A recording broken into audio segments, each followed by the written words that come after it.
Along to the second episode of the Red 78, the Rugby Channel's brand new podcast on everything Munster Rugby. I'm Alan Quinlan, and as ever joining me is Munster legend and Grand Slam winner, Niamh Briggs. How are you, Niamh?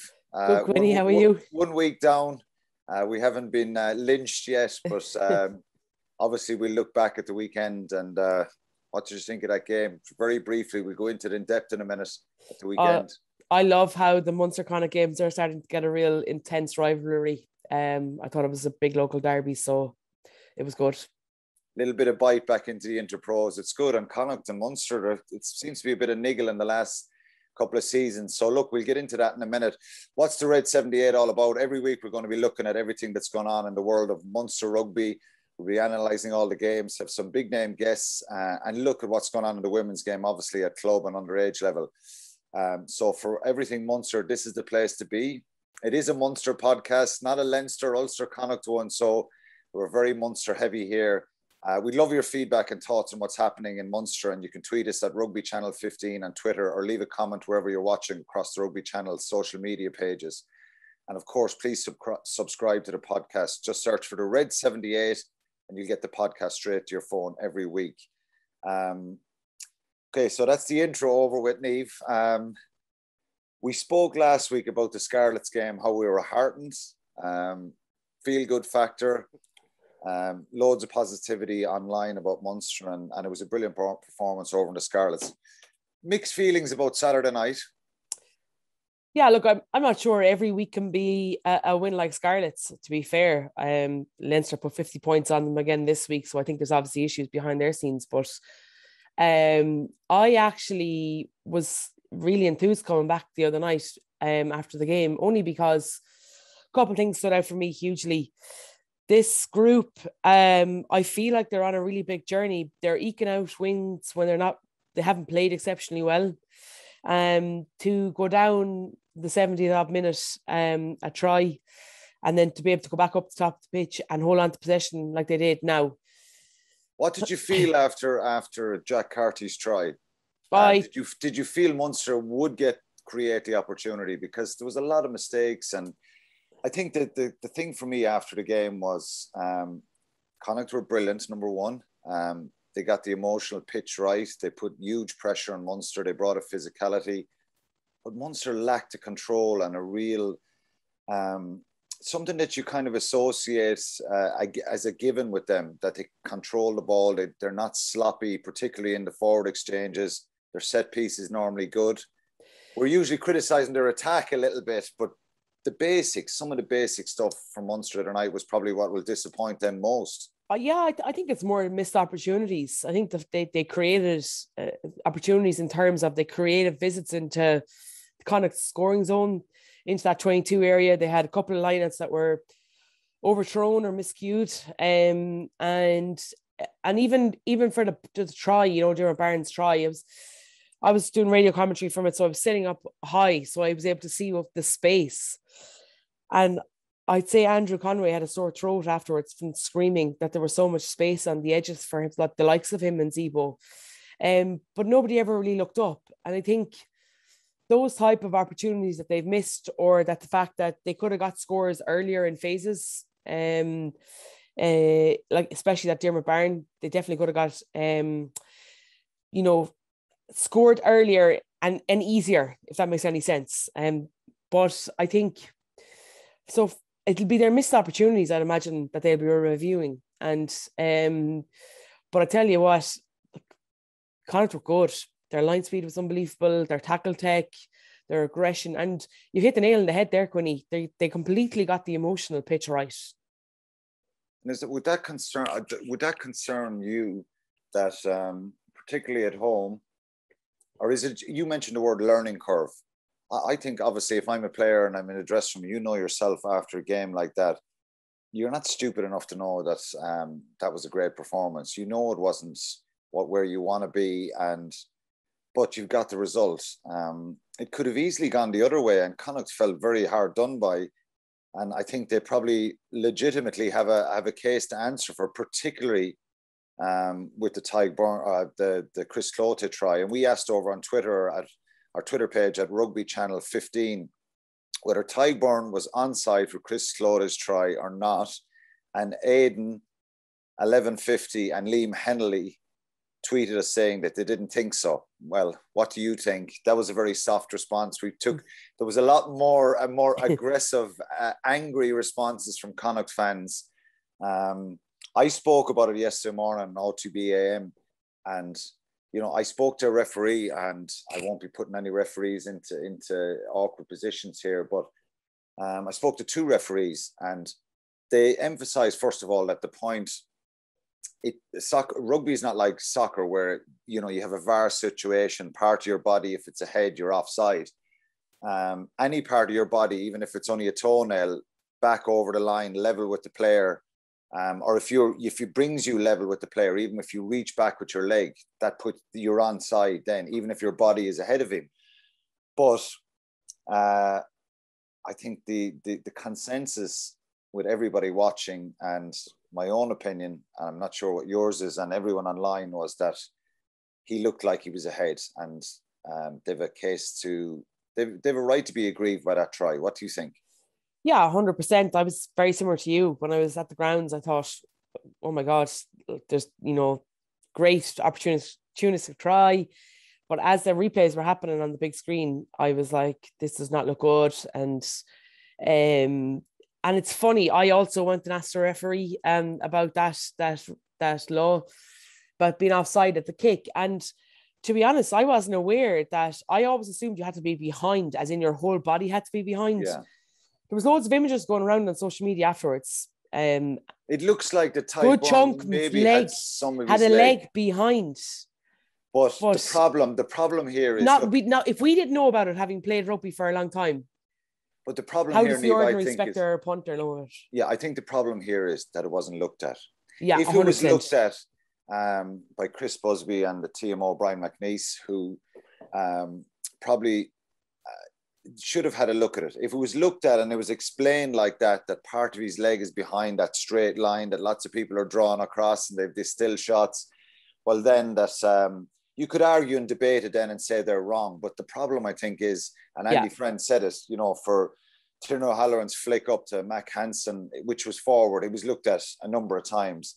So that's where he feels aggrieved there. And I think, he did make another point about a referee's manager for the URC, which there isn't one. And I think there should be a little bit more of a structure as regards someone managing all the referees, giving them the feedback. I know they do it in their own individual countries. Here in Ireland, the Irish refs, in Italy, Scotland, and Wales. But I think there should be a referee's manager, because I think we've seen a couple of incidents here. We're all pleased and happy with the URC, and it's brilliant that what's been very difficult for the South Africans being away from home. We've seen some really good performances, and I tell you, anyone going to South Africa will earn it against these teams. But a referee's manager is something that should be put in place pretty quickly, just to keep that credibility there in the league, because that was something that should have been looked into the other night. And hugely. And I livid over it. Yeah, and I get what you're saying. I think had it gone, up for a review, then there's very little argument that you can have afterwards in terms of, well, it went for a review, this decision, whether we agree with it or not, it was looked at. The fact that it wasn't looked at makes me wonder, like that, and I can see then why Andy Friend's aggrieved. Out of curiosity, what did you make of the Sammy Arnold tackle on Mike Haley? Because friend mentioned that too, and that kind of surprised me. I thought it was harsh. I thought it was a penalty straight away. My initial reaction. I've said this for a long time. For any players that kind of have that arm kind of going aggressively, even if you don't make connection with someone high, you're running the risk. Okay, so he kind of the arm comes at the back of the head more than anything, and doesn't really connect with it. But his head hits Mike Haley's head. Correct. And again, speaking to the referee that I spoke to, that head-to-head contact could have been and was probably the reason why. And again, people don't understand this.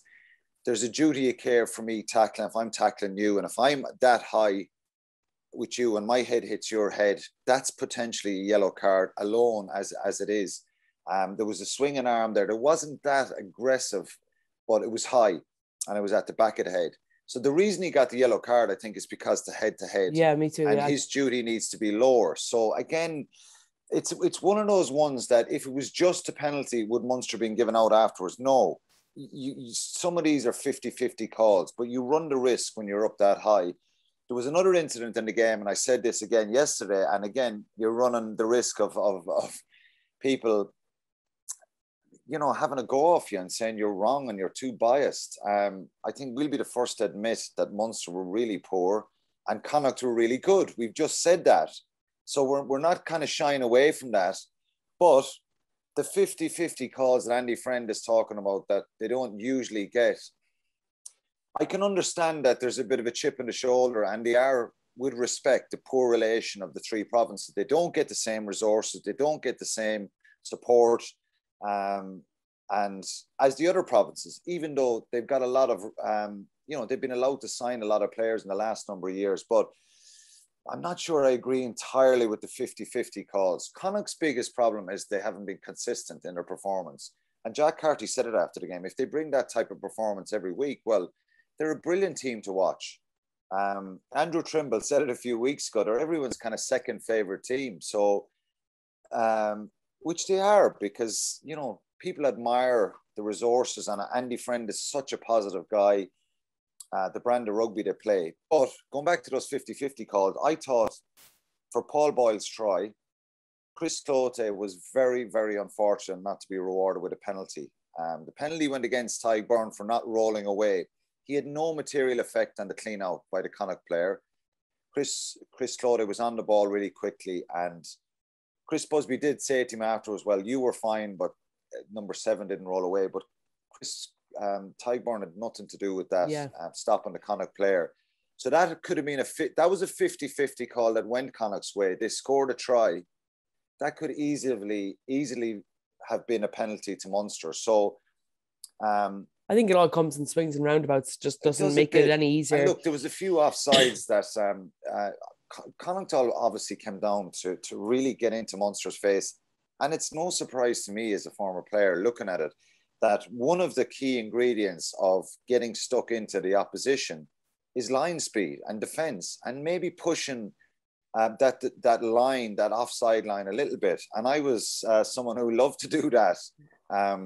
And, you know, I give away penalties, but on occasions they did push that line fairly aggressively. Yeah, no, they got pinged a few times. But to be fair, Quinny, like if you're coaching any team, that's what you want. Like, I think they were really good to watch, Connacht. I think their energy on both sides of the ball is so good. Their ability to move the ball. I kind of disagree with you when you said that Munster were really poor. I don't think they were really poor. I think they just were met with such I think when I say poor, I mean they lacked control and they made a lot of mistakes. That just made basic errors that were probably just at key moments, as opposed to, like, you know, forages into the 22, been able to get to the ball to the edge a little bit earlier than what they were doing. You know, there was space for Conway on that edge. We must have tried that kick pass about 3 or 4 times. It never worked. So we've got to be able to come up with a plan B. And, but like, I don't think they were poor. I just think that Connacht didn't let them play. And we had this exact same conversation last week when we said Scarlets. To deal with that, Niamh, should they not be experienced enough, powerful enough, strong enough at home in Thomond Park? This is just me asking hypothetically. Yeah, I think that's a little bit disrespectful to the Connacht pack if you're talking about strong and powerful. No, I mean at home. When you're at home, and we know how good Munster. What are Munster's biggest strength is what they do up front. Their forwards, their ability to keep the ball, to squeeze the life out of opposition, and that's an area. And look, I think maybe tactically, because of the weather and everything that was there the other night, that was gonna. I just think if they did that well, it would have sufficed to win the game. But they actually just lack control. How many turnovers? I just wish that we could just look objectively at this and see there's small little evolutions of the game that they're trying, like killer pop passing to John Ryan John Ryan sprints 5 or 6 meters. In his blind, it's probably about 25 meters. We've never seen that kind of stuff before. We've never seen them look to run into spaces. I think, to be fair, Collins came with a really good game plan. They squeezed Munster into trying to kick space as opposed to looking to get the ball to the edge with a true hand. They were just really side. Yeah, and they were really clever in it. I think Munster fell into the trap of running a lot of one-out runners, especially in that red zone where they were like trying to score. And when you do that, you're just kind of playing into the opposition's hands a lot. I think there was a couple of times, and like, look, the atmosphere was brilliant. It obviously was, the memory of Axel, the crowd, 17,000 people there, place was buzzing. And sometimes you can feed off that. Sometimes it can just wear you down a small bit. And I just felt at the very end of the game was just that last amount of phases before Tadhg Beirne's try was just epitomized Munster for that 80 minutes. Huge amount of endeavour trying to work hard, but not really getting anywhere and not really understanding where the space was. Does that make sense? Yeah. And that's something that obviously you can look back on and as things to work on. But look, the weather was really poor. The weather was terrible before the game. The conditions were difficult, and you're playing against a side who have lost a week before. They're on the back foot, and they're a good side. They're a good side. I think it was. I think the frustrating part is just some of the mistakes and errors that they made, that they look at themselves. Just another comment here. On last week's podcast, we discussed whether the current Munster team is under pressure due to the success of past teams. You answered that. Brian Bullman on Twitter got back to us saying, Munster Rugby have a tradition of winning since the traditional Interpro days. Setting an expectation of winning is exactly what's needed. Pressure is good. It pushes you to perform better in both training and on game day. Well, that works all right. I agree with that you need a certain amount of pressure. But I suppose maybe people on the outside of the group maybe create a little bit of negativity because of the desire and want to win a trophy as well. And it's not easy to win trophies nowadays. And but I'd say they like that pressure, definitely. Like, after the first game, against the Sharks, like Craig Casey, 100%, literally, we're here to win trophies. I'd say whoever, as he walked back into the change rooms, I would say they were like, oh my God, talk about putting pressure on us. They obviously, set their goals at the start of the season. Winning trophies is always going to be number one. I just think people kind of forget, or maybe not really understand, and it's no disrespect to them, but it's not really understand how difficult it is to go and do that, and how much the game has evolved since 2006, 2008, when you were winning trophies before. And teams are getting better, and I'm not saying Munster are not getting better, they are, but I'm just saying the level has gone up so many notches since that time, that it's hard to kind of compare the two. Yeah, for sure. It's and look, I think that pressure will always be there, and it is difficult to win trophies. Joey Carberry is the topic of a lot of conversation, given Jack Carty played really well, and Joey still hasn't probably hit his straps and knows what we think he's capable of, and the talent that he has. You made an interesting point to me when we were chatting beforehand about the kick, what he was blocked down for, that it seemed to be the only option that Munster had, and they were a little bit predictable and clear in their lines, and it nearly cost them the game. Yeah, look, hugely. A couple of things on that, right? I thought Jack Carty was really, really good. I thought he attacked the line so hard that it made it easier for his outside backs. And that was the first time I've ever seen him do that, especially in the Munster 22. I'd never seen him run that hard to the line before. He literally took off at a rate of knots and then looked to pull back passes. And that's a really difficult thing to defend from.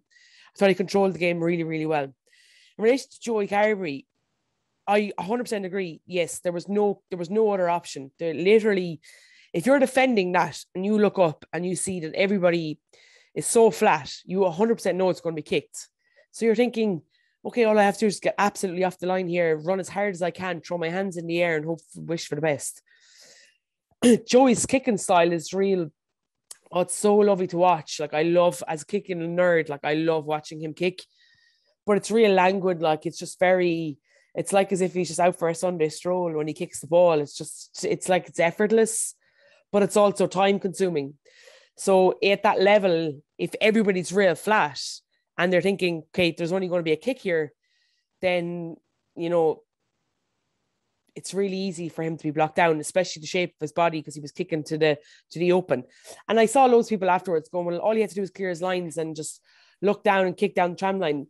No, because Joey Carberry's big strength is his ability to be able to put people into space at times. He saw space there. It was there. So he looks to kick it. I just think he was really unlucky. Thought his kicking style was just too slow in that moment. But no options.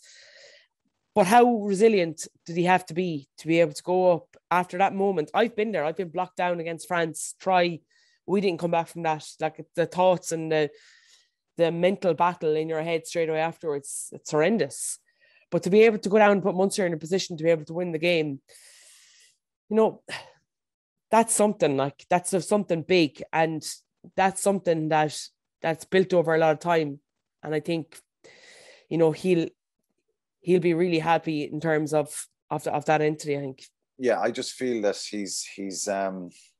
he's one or two big plays from getting back and finding that spark again, because well, he's very important to Munster, I think, and the talent he has is incredible. But hopefully he can find that spark. Will he be in the Irish squad? How many Munster players will be in the Irish squad? I think the obvious candidates are Dave Kilcoyne, Tadhg Beirne, Peter O'Mahony, Keith Earls, Conor Murray, Craig Casey, Chris Farrell. He's coming back from injury, Chris Farrell. Does he need to play this weekend? Is he available this weekend against the Ospreys?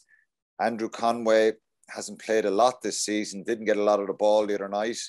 But he looked sharp, though, the previous game that he played. Yeah. That was actually the sharpest I'd seen him look. Keith Earls playing in the centre. We mentioned Joey Carberry there. Gavin Coombs, is he someone that's going to be in the Irish squad? There's a lot of competition for that back row. Will he make the Irish squad, do you think? Is there any bolters there? I think Gavin Coombs has to be in. I think he's so dynamic. I always thought, watching him over the last couple of seasons, and I get he's very young and we kind of forget that when they're playing senior rugby, you know. I always kind of was like, gee, I wish I'd love for him to work that little bit harder to get off the ground, if that makes any sense. So get himself back into the game. But I thought this year, seeing a huge work ethic in him. And he was quiet in the first half the other night. I think he reminded people of how powerful he is right at the end of the game when he walked about 10 yards with 2 or 3 Connacht fellas hanging off him. So Dave Kilcoyne will be in there. I'm sure Tadhg Beirne will be. Peter O'Mahony, his experience as well.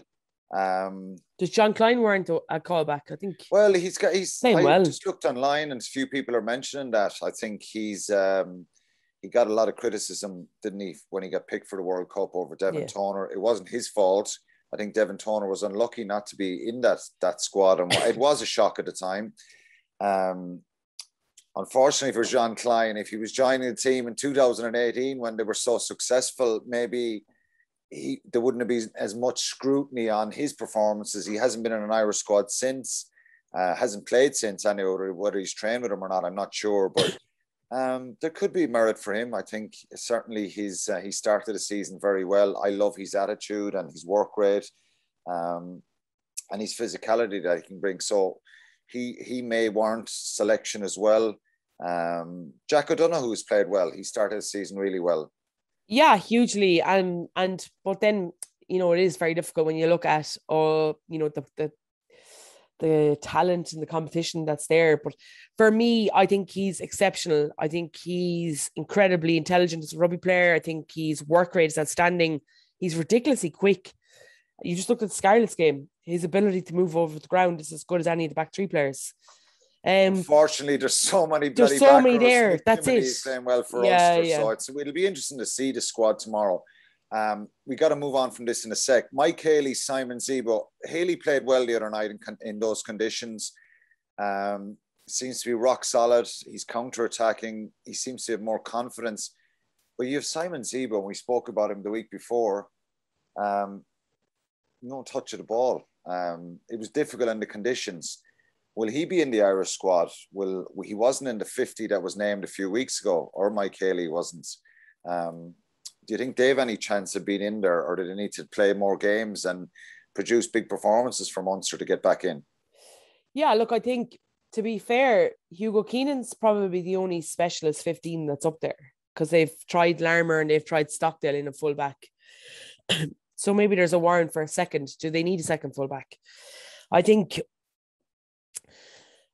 it's tough on Zebo. I think he played obviously the first game, and then they're rotated out through and came back in the other night. I think he'd one clear touch of the ball. And, that is a player of that caliber with that amount of X factor. You've got to be able to look to get him on the ball as often as possible. I'd say he was disappointed coming away. And even from that clearance from Joey Carberry, you think if you have Simon Zebo lurking somewhere around in the centre with that left boot, you can give that pass across to him.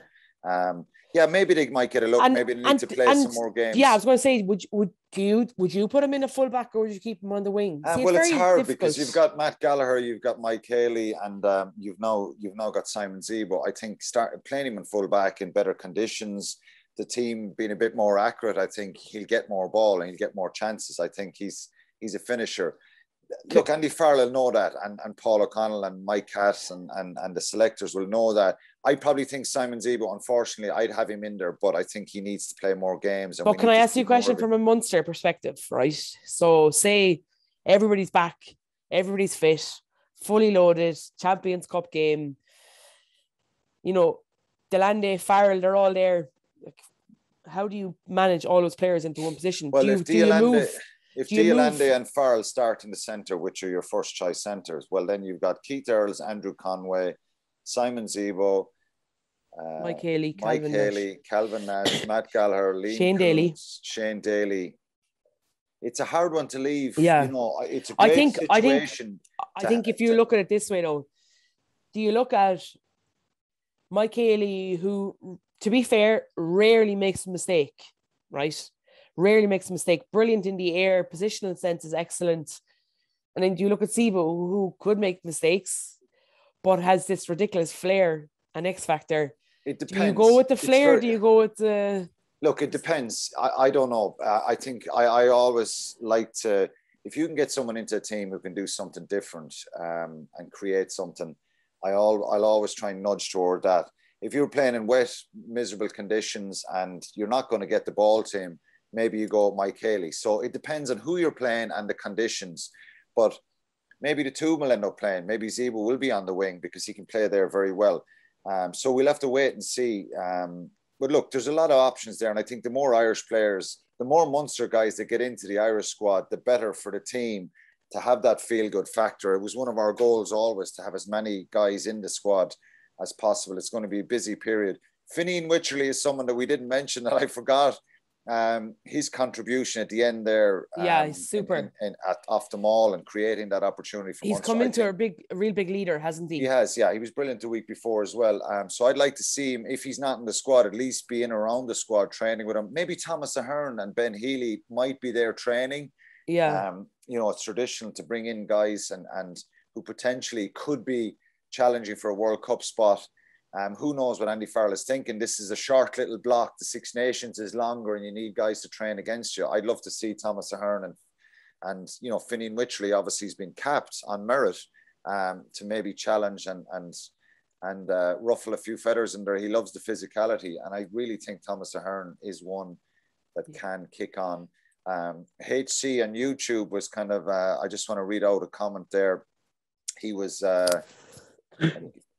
saying that they haven't seen enough of development from these younger players in the last few years, which I think is a little bit unfair because there's been reasons for some of these guys that haven't played and haven't got a consistent run. They've carried injuries. They haven't trained for long periods. But look, hopefully in the next period of time, we'll see more of these youngsters making a real name for themselves, like Jack O'Donoghue, like Kendall, and like John Hodnett, these guys, these loose forwards. But but you also have to remember in the last 3 years, 18 months was dictated by COVID and no international games. So you've got to try and get all your senior players as much kind of rugby games as possible. So, and maybe we'll see these youngsters again. So what do you do, Niamh? We'll move on because we want to look ahead to Ospreys just briefly.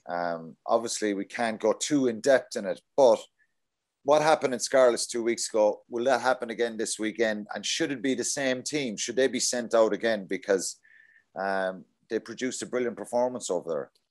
Yeah, look, I think it'll probably be a mix and match, to be fair. I think Conor Murray could be back. That's what I'm saying. So guys that need game time, they'll obviously be prioritised. Maybe guys within an Irish setup, maybe they've been contacted and said, look, we need to get them 20 minutes, a half an hour, whatever it is. So if I played against Connacht on Saturday night, even though I'd be pleased in the dressing room afterwards, I'd nearly want to go out again. I'd be the same. I said, I want to play in a team now that we get a bit of a bounce back. Okay, we understand that this was difficult and Connacht were always going to be tough. Weather was crap. But I want to go out and play again. I don't want to wait now for another couple of weeks because this is the last game in this block. And then you have the international. There's 4 or 5 weeks where they won't play again. These guys, okay, the internationals will go to Ireland. But the next time that some of these guys will play after the weekend, aside from the internationals, is in South Africa. Yeah, ridiculous. And they play the Bulls. It's 5 weeks away. So it'll be mini pre-season for a lot of these guys. I think from what I hear is that they'll take a week off after the Ospreys game and then come into like a mini pre-season block. Players will be allowed to play yellow. I'm pretty sure they'll have to. Which is brilliant. Yeah, super. Like Jack Crowley played the fullback last weekend for Cork on. These guys churning out every week for their clubs is class. I think it's brilliant. And I heard Leo Cullen talking about it as well from a Leinster perspective, how important it is going to be for them. So yeah, look, I think Munster have to be, Johan van Graan, I'm sure they've really strategically thought this out because, as you say, trip to South Africa for 2 weeks and then they're home. There's only 6 days and then they're away to Wasps. So how do you manage that? And that's 6 days after the Argentinian game. So the lads that are playing in Argentina against Argentina won't go to South Africa. Well, do they go? We don't know. Maybe they go for the second one because in some ways it's altitude as well, but they need a match before that Wasps game really as a group together. So maybe they'll go for the second one. But it's a tricky. And to be fair, up until last week, those games were supposed to be in Italy, and then obviously the travel ban reopened into that pathway into South Africa. So now they're definitely going to South Africa. So planning that probably takes a different turn than what it had done a few weeks ago. Okay, so will they win in Ospreys this weekend? Ospreys won in Benetton last week.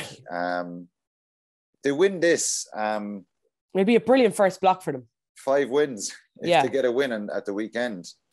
Yeah, brilliant. Brilliant for confidence as well. And I think, and also brilliant for the squad in a perspective that majority of them will have had played in that 5 weeks, which is a huge thing. Yourself, it's a big group E.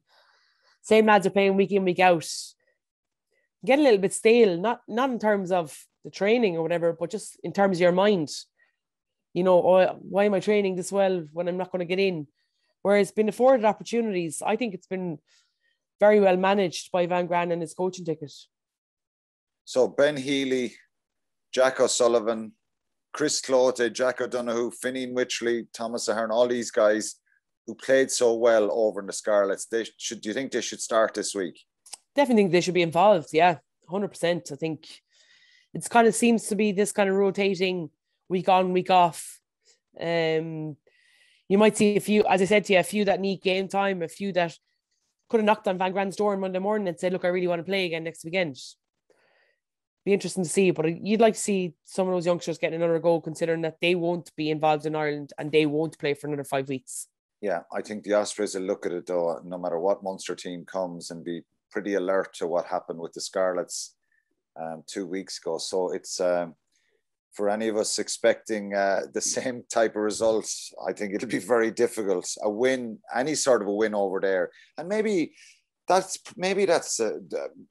part of that expectation, that maybe from a Munster point of view, and being respectful to Connacht, I always thought it was going to be a very difficult game in Thomond Park. Maybe we all expect that, well, Munster should win in Thomond Park, and they should win with a decent performance, not necessarily a big scoreline, and because that was never going to be the case.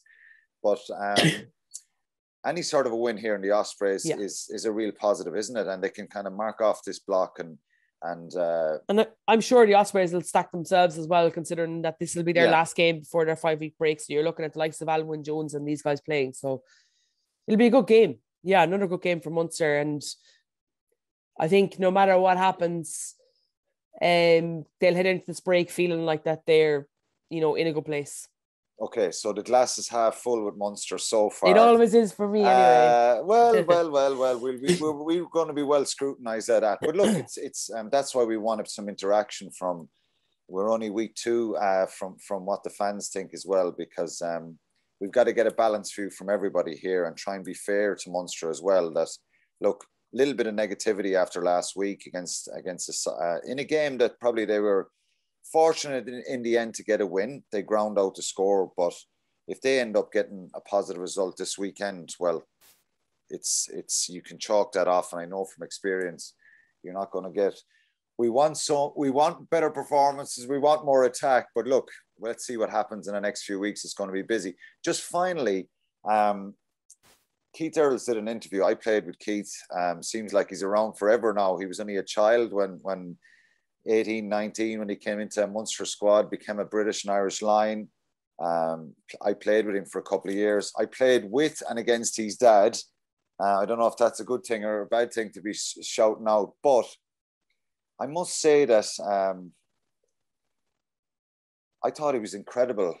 His honesty, his openness with the challenges and difficulties. And it was a real reminder to me, because I have spoke a lot about mental health and my own challenges. And sometimes I kind of feel guilty about talking about things that were going on in my head. And I worry that people think, well, it was nothing.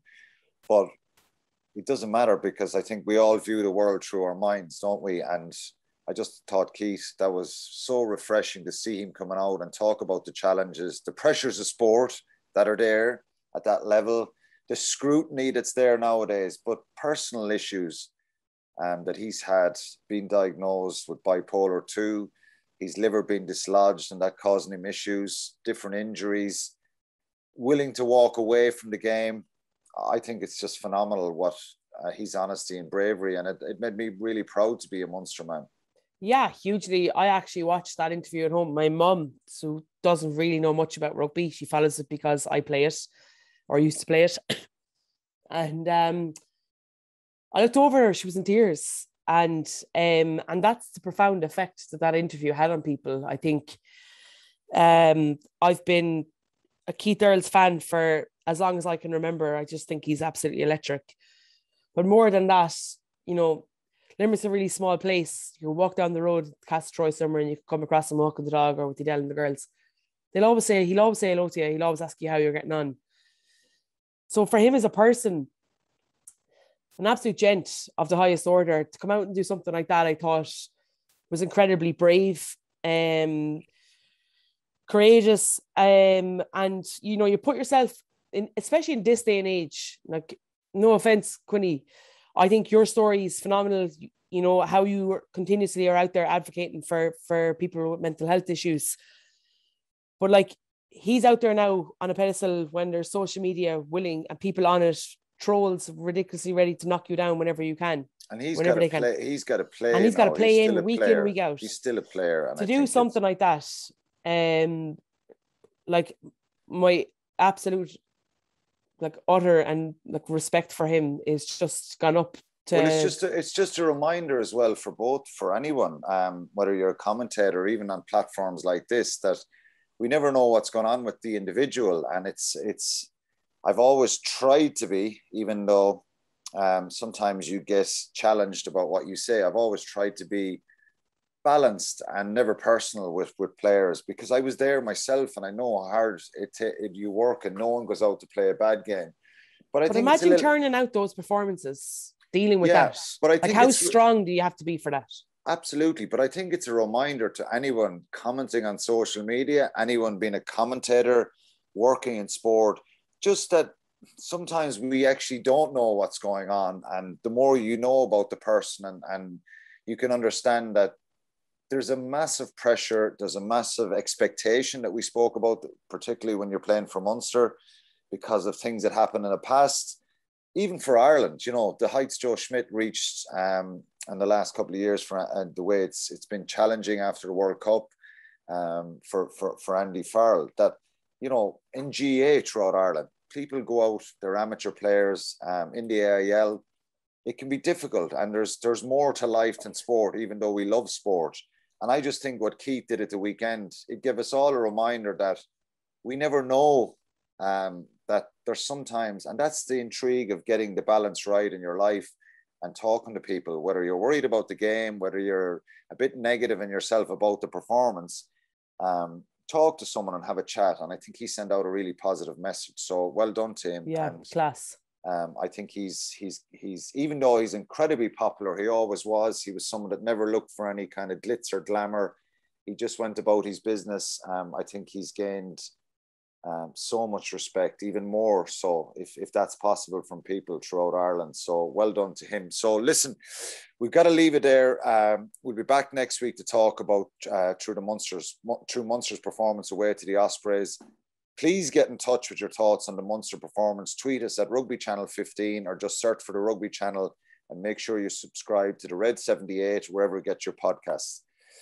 Thanks a million, Niamh. Good to chat to you, and talk to you next week. Thanks a million, Quinny.